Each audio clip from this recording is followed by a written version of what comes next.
Parti d'une idée commune avec la direction de l'Office du tourisme et après 2 ans où le Covid a fortement impacté la saison estivale, le musée océanographique s'est à son tour doté d'une Q-Box solaire afin d'y ouvrir une boutique éphémère sur son parvis. On avait un objectif aussi, et c'est vraiment une forme de test, de faire sortir un peu le musée de ses murs à travers nos produits boutiques.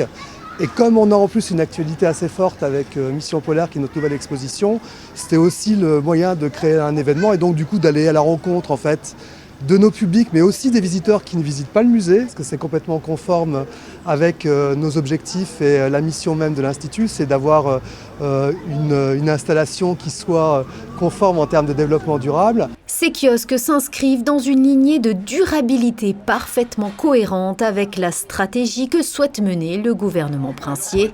Ils sont totalement autonomes et produisent l'énergie nécessaire pour être autosuffisants. La Q-Box nous a été présentée il y a déjà quelques années et nous pensions que c'était vraiment l'élément qui pouvait faire une différence en termes de responsabilité, de visibilité et d'attractivité pour les visiteurs de la Principauté. Le concept, c'est d'avoir un kiosque complètement autonome, alimenté en électricité par le solaire, qui peut également recevoir pour certains formats de kiosques une alimentation en eau intégrée. Ce n'est pas le cas ici parce que ce n'est pas l'objet. Mais voilà, c'est de pouvoir le déplacer, le prendre sur une remorque, le déplacer de point à point selon les besoins.